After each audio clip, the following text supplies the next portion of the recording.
Nous poursuivons toujours notre cours de counseling pastoral de crise et c'est notre deuxième leçon. Et nous continuons à approfondir l'anatomie de la crise. Qu'est-ce qu'une crise? Vous savez, en fait, les Chinois, pour eux, pour désigner la crise, ils ont deux symboles. Un symbole qui signifie le désespoir et un autre deuxième symbole de la crise qui signifie l'opportunité. Chaque crise qui nous arrive est à la fois un désespoir et une opportunité. Je vous donne l'exemple de Acte 9. Quand vous lisez Acte 9, il y a Paul qui terrorisait l'Église. C'était toute une crise. Il terrorisait l'Église, il tuait les gens, il arrêtait les gens, les jetait en prison. C'était vraiment la terreur. Mais dans le même chapitre, nous avons Paul qui est touché par le Seigneur, bombardé lui-même, tombe dans une crise existentielle. Jésus-Christ le rencontre sur la route de Damas. Et quand il se rend à Damas, on demande à un chrétien de se rendre chez Paul. Vous connaissez cette histoire d'Ananias, qui est un chrétien de Damas, que Jésus-Christ demande de se rendre chez Paul, prier pour lui, afin qu'il soit baptisé du Saint-Esprit, délivré, baptisé dans l'eau, et qu'il commence le ministère auquel le Seigneur l'a appelé. Eh bien, lui, c'était une crise, il avait peur. Il dit, mais vous savez de qui vous parlez, Seigneur, et qu'est-ce qu'on dit de lui ici, hein? Cet homme est dangereux, n'est-ce pas? Vous lisez ça dans Acte 9, à partir du verset 10 jusqu'au verset, du verset 10 jusqu'au verset 19. Et finalement, le Seigneur va convaincre Ananias, et Ananias va se rendre chez Paul et va vivre quelque chose d'extraordinaire. La crise paulinienne, je peux dire, de Paul, était à la fois un événement dangereux, désespérant, et en même temps une opportunité. Alors, dans chaque crise que les gens traversent, vous devez savoir discerner avec eux à la fois la dangerosité de la crise, mais aussi l'opportunité que cette crise représente. Ça, c'est la première chose. La deuxième chose, une crise peut provenir de plusieurs facteurs. Et nous allons essayer de voir certains éléments qui peuvent causer la crise, qui peuvent, n'est-ce pas, constituer des éléments traumatiques. Premièrement, les événements dangereux. Un événement dangereux. Une guerre qui éclate, une injustice qui éclate, au travail, on vous hait, puis on veut vous renvoyer, etc. Une crise arrive. C'est un événement dangereux. Un voleur qui s'introduit dans votre maison, votre fille qui est violée, comme un frère dans les années 80 avait laissé un frère dans sa maison à Gombe, et puis il est parti en vacances et se fait soigner en Europe. Au retour, les frères qui sont restés à la maison, le frère chrétien, un de ses frères avait encausé sa fille. C'est tout un événement traumatisant, un événement dangereux. Secondement, la crise souvent nous touche quand nous sommes vulnérables. Vous voyez, une personne vulnérable, une fille qui n'a pas de moyens, qui est née dans la pauvreté, puis on l'engrosse. Vous voyez, elle est mise en grossesse par quelqu'un qui l'a manipulée. Et la vulnérabilité peut vous entraîner à la crise, n'est-ce pas? Dans l'ancien temps, il y avait ce qu'on appelle le phénomène Bindo Hakim, puis les gens voulaient s'enrichir. Et je connais quelqu'un qui a perdu tout son argent dans cet événement Bindo.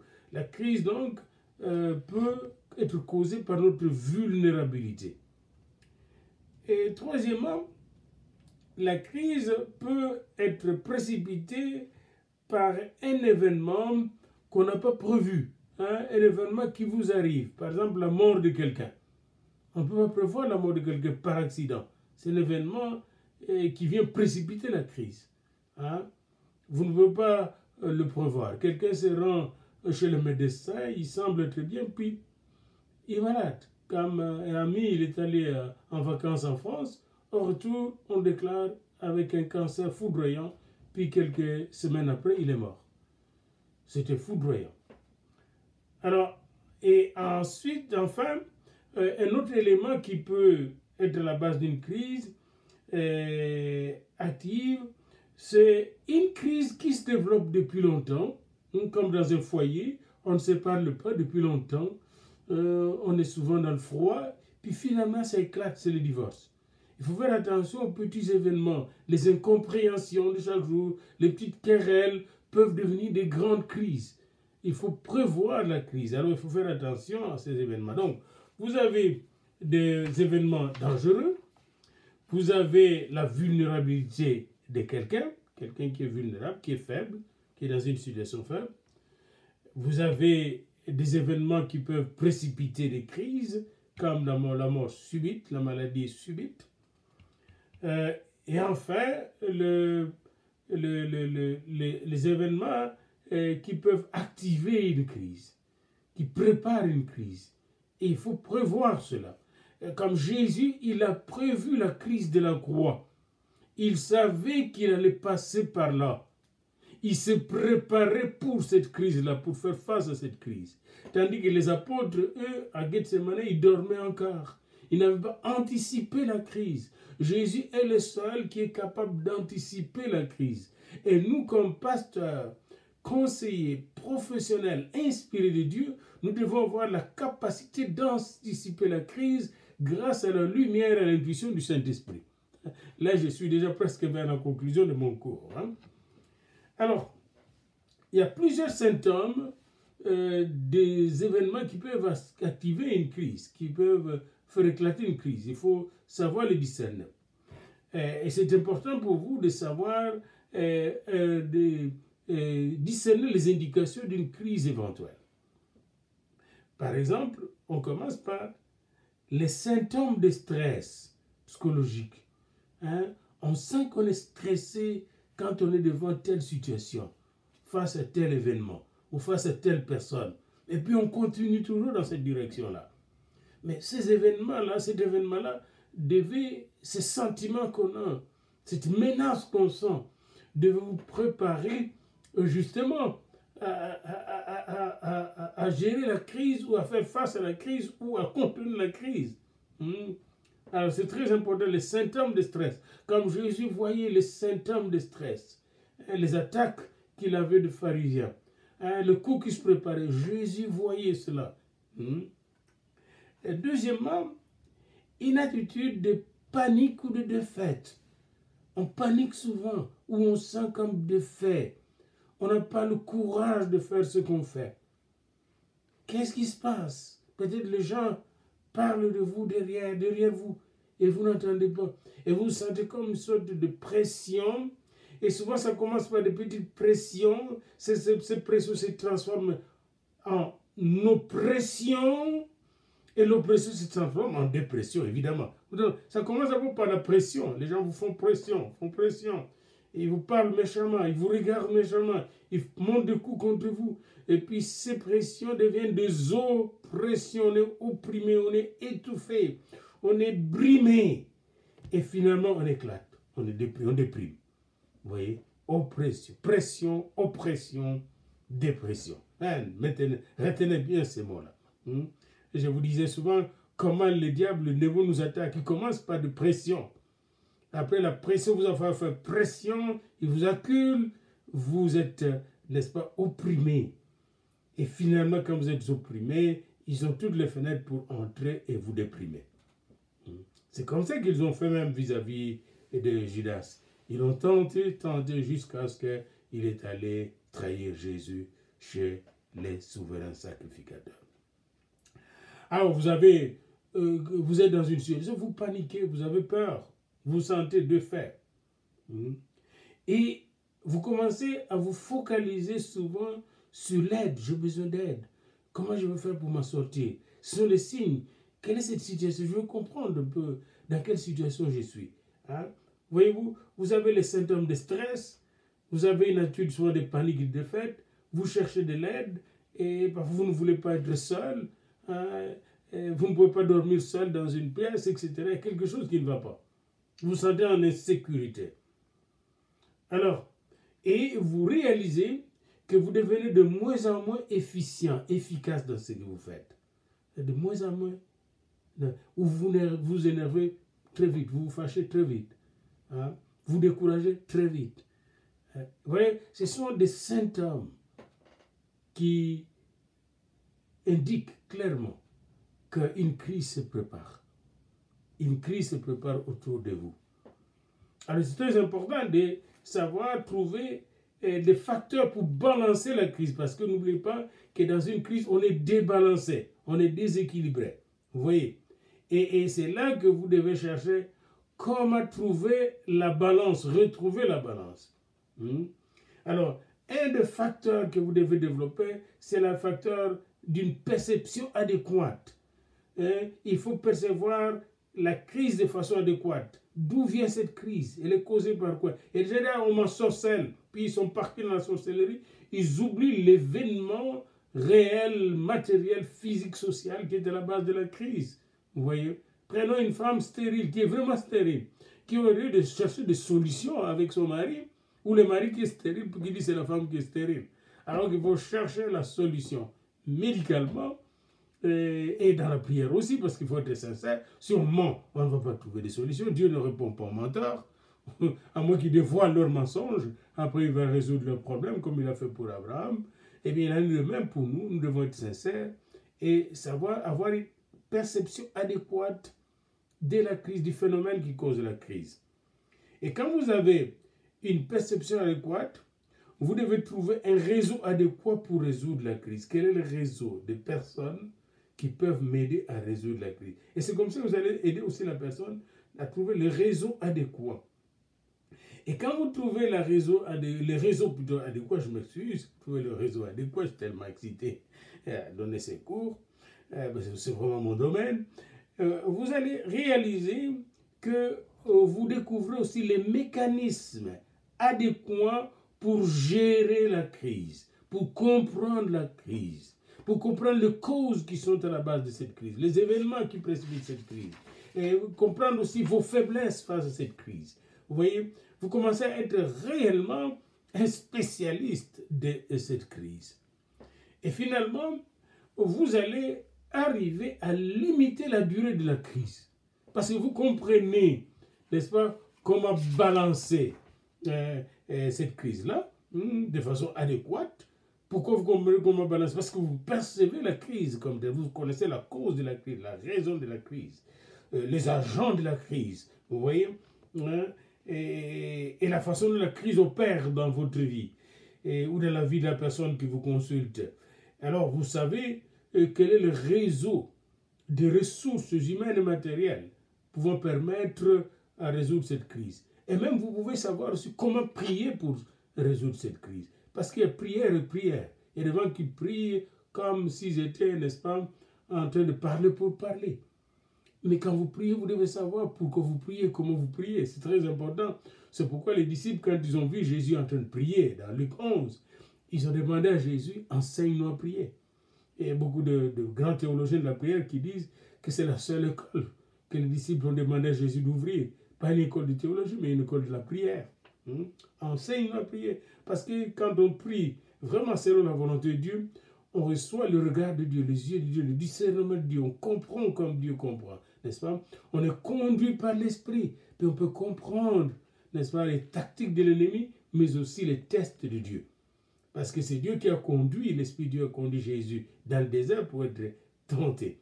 Et dans cette crise qu'il a vécue, dans le désert, Jésus a vaincu parce qu'il a anticipé, n'est-ce pas, déjà cette crise, il connaissait, il a perçu adéquatement la raison d'être de cette crise, la formation à la résistance et à la victoire sur le prince de ce monde, et il a vaincu, n'est-ce pas? Il a trouvé le mécanisme nécessaire pour vaincre, les paroles utiles pour vaincre. Quand le diable disait « il est écrit », Jésus disait « il est écrit ». Et il a fini par le vaincre. Alléluia. Laissez-moi dire Alléluia. Je ne peux pas donner un cours pareil sans dire Alléluia. Alors, finalement, vous allez saisir dans une crise qu'il y a toujours des éléments qui nous sont donnés comme des éléments de transition dans une crise pour passer de la crise à l'équilibre, n'est-ce pas? Toutes les crises ne sont pas inattendues. Des crises moi j'attendais longtemps dans ma vie, mais je savais que ça allait arriver un jour. Et les gens ne savaient pas. Quand j'étais en Afrique, je ne savais pas. Je travaillais dans l'église, je voyais les gens comment ils fonctionnaient. Je savais qu'un jour, ils allaient être comme bon. Je le savais, je l'entendais.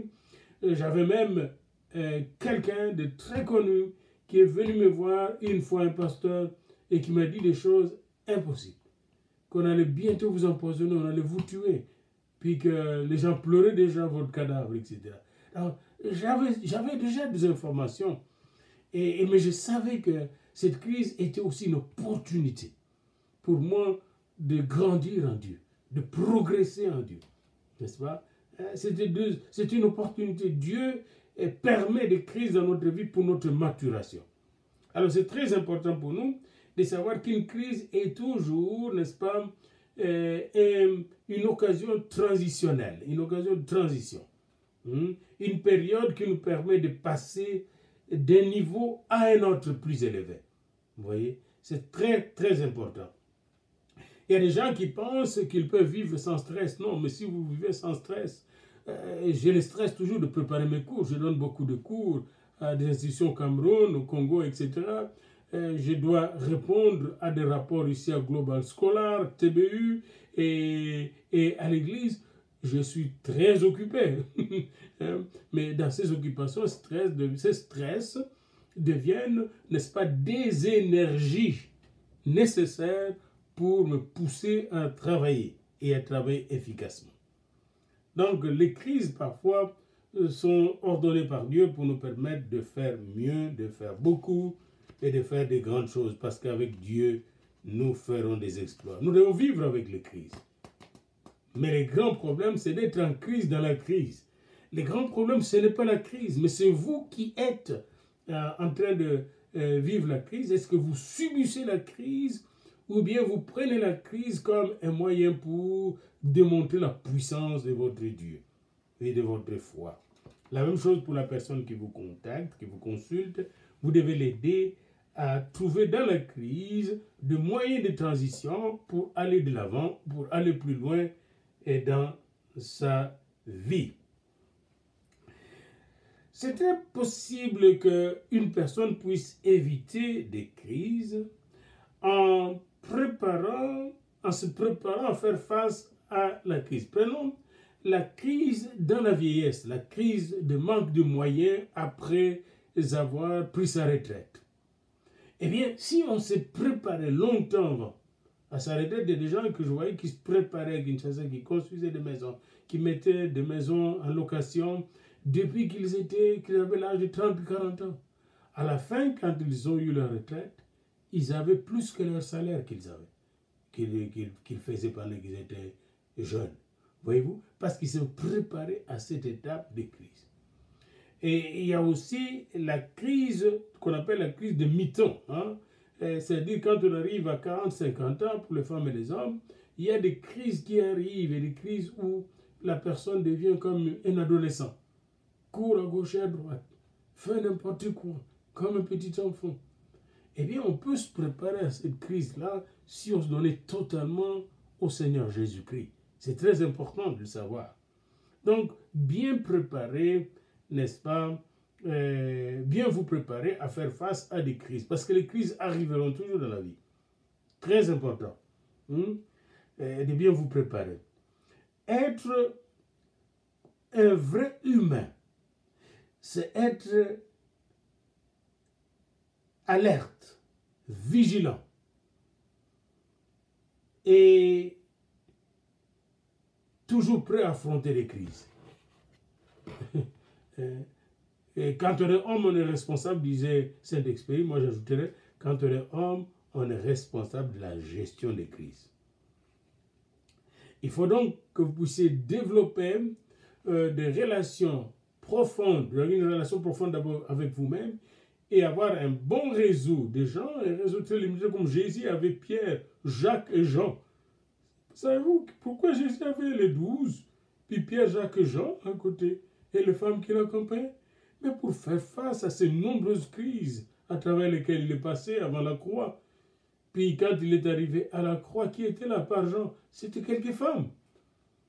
Tous les hommes avaient disparu. Mais les femmes ne l'avaient pas abandonné, mais quand son corps était devenu un cadavre dans la tombe, les femmes sont allées au matin de la résurrection et sont allées là pour embaumer ce corps. Puis il y avait des gens comme Nicodème et Joseph d'Arimathée et Nicodème qui lui ont donné sépulture, qui ne l'ont pas abandonné, alors que presque tous les 12 l'avaient abandonné, excepté Jean. Jésus avait préparé toutes ces choses-là. Il faut se préparer pour les moments critiques de la vie. Les gens ont besoin de crise. Non, on n'a pas besoin de crise. Mais quand la crise arrive, on a besoin de gens. Vous voyez, hein? On a besoin de gens. Et une des personnes que les gens recherchent, c'est la personne qui peut les aider à sortir de la crise, à gérer la crise, à triompher dans la crise. Et cette personne-là, c'est vous, c'est moi, que le Seigneur a mis à part et qu'il prépare. Cette personne qui est le counselor, le pasteur, il doit être bien formé pour assurer la protection de la personne qui le consulte. Parce que cette personne a besoin de protection, cette personne a besoin d'aide, cette personne a besoin d'être aimée, cette personne qui se sent totalement vide et faible a besoin de soutien, de support. Cette personne a besoin d'amour, cette personne a besoin d'assurance. Et vous êtes peut-être la seule personne qui peut l'aider à retrouver cette assurance. Ça peut être une personne malade et qui a besoin de docteur.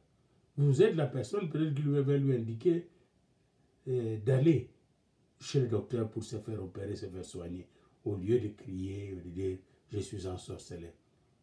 Cette personne a besoin d'une aide spécifique. Peut-être vous êtes le seul qui peut lui indiquer cette aide spécifique. Une personne peut avoir besoin juste de pleurer et de ventiler, d'exprimer tout ce qui se cache dans son corps, tout ce qui grouille dans son corps, tout ce qui lui fait mal. Et après, je vis une personne me parler comme ça, j'avais une fille, mon problème est terminé. Bien, cette personne a besoin d'une oreille attentive. Alors, nous avons besoin les uns des autres. Une écoute professionnelle, attentive est nécessaire dans ce monde où quand vous parlez de gens, l'autre va parler à gauche, à droite. Non, cette personne a besoin aussi de discrétion, de protection, de confidence, d'assurance. Comment prévoir qu'une personne qui vous fréquente ou avec laquelle vous êtes dans l'église peut avoir une crise, ou est en train de traverser une crise, ou est en train d'entrer dans une crise? Premièrement, vous allez constater que cette personne, par exemple, commence à être un peu déséquilibrée émotionnellement, ou souvent triste, ou découragée. La personne commence à parler trop alors qu'elle ne parle pas beaucoup. Ou la personne qui parle beaucoup ne parle plus, ou parle peu. La personne qui était souriante ne sourit plus. Il y a des indications comme ça. Qu'est-ce qui se passe? Une personne qui a tendance à nier la réalité, le déni. Il nie la réalité, il y a quelque chose qui ne va pas. Hein? Autour de toi, il y a quelque chose qui ne va pas. Comme il y a une personne, quand Macron, le président Macron, fréquentait, alors qu'il était jeune de 14 ans, il fréquentait la femme qui est avec, eh bien, le mari avait tendance à nier que ce garçon était devenu le concubin de sa femme. Il niait la réalité. Les gens du quartier ont dit, mais écoute, on le voit venir là avec de fleurs roses, puis on le voit dormir là quand il n'est pas là. Il niait la réalité. Il a fini par être rattrapé par les réalités.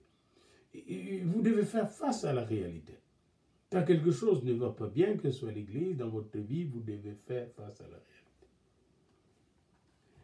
réalité. Et par exemple, quelqu'un qui ne mange pas beaucoup, qui commence à trop manger ou trop boire de l'alcool, à fumer, à parler excessivement, vous constatez qu'il y a quelque chose qui ne va pas avec cette personne. quelqu'un qui devient brusquement irréaliste. Il a des rêves bizarres. Il veut être millionnaire du jour au lendemain. Voyez-vous? Puis vous l'entendez parler, mais il rêve. Hein? Il rêve. Ce ne sont pas des visions, mais des rêves. Il prend les rêves pour la réalité. Quelqu'un qui se sent excessivement coupable, toujours condamné. Hein? Quelqu'un qui se blâme souvent, ou qui blâme souvent les autres, blâme sa femme et tout ça. Quelqu'un qui a tendance d'être trop dépendant ou trop indépendant. Il peut être vulnérable. Et quelqu'un qui est incapable de faire face à des problèmes seul peut être vulnérable, peut subir facilement des crises. Alors c'est très important, quand vous regardez la personne, vous sentez qu'il est déséquilibré, et triste, maussade. C'est comme une fleur qui commence à flétrir, à perdre de sa beauté. On réalise, il y a un problème. Il y a un problème. Je pense qu'il est en train d'entrer en crise, de vivre une crise, qu'il cache une crise. N'attendez pas que ça éclate, vous pouvez lui poser la question si il est votre reproche. Alors, vous avez la phase 1. La première phase, c'est l'impact de la crise.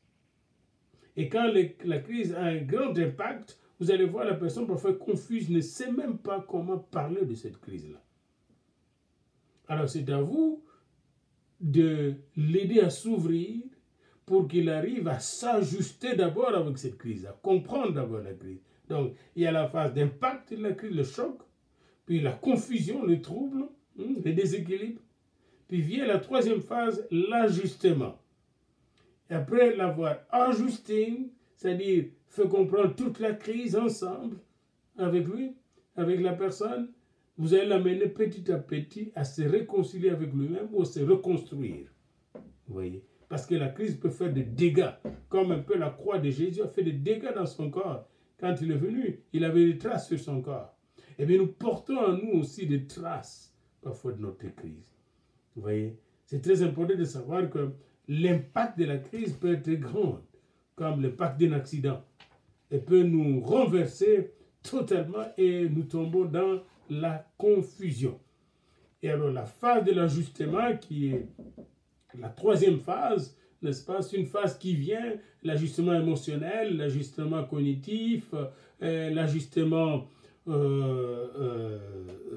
comportemental, l'ajustement de notre raisonnement, de manière d'être, de considérer les choses. Cette phase-là est une phase déjà de reconstruction, de reconstruction, de réconciliation de nous-mêmes. Donc vous avez, pour une crise, si vous voulez l'anatomie d'une crise, il y a l'impact. Après l'impact de la crise, il y a la confusion. Après la confusion, la personne dans la confusion cherche comment sortir de la confusion, c'est-à-dire comment s'ajuster dans cette crise. Et dès que la personne commence à s'ajuster, à comprendre la crise, là, vous allez vers la réconciliation de soi avec soi-même, la réconciliation avec les événements, il faut accepter les choses. Et là, on découvre les opportunités pour sortir de la crise et on se reconstruit. Et la reconstruction peut être meilleure. Voyez donc, ici, je viens de terminer, ce que nous pouvons appeler l'anatomie de la crise. Alors, retenez ces quatre phases. Il y a l'impact de la crise. La crise nous impacte, parfois négativement, comme l'impact de la mort, de la passion de Jésus. Il a souffert. L'impact des ravages que faisait Paul, n'est-ce pas? Mais petit à petit, ce coup-là nous rend confus, troublés, perturbés, déséquilibrés. Mais quand nous trouvons l'aide, quand la personne trouve de l'aide, commence à s'ajuster et à se réconcilier avec soi-même. Et finalement, la quatrième phase, après l'ajustement, la compréhension de la situation, on commence à se reconstruire, à sortir de la crise pour faire sortir de cette situation quelque chose de merveilleux.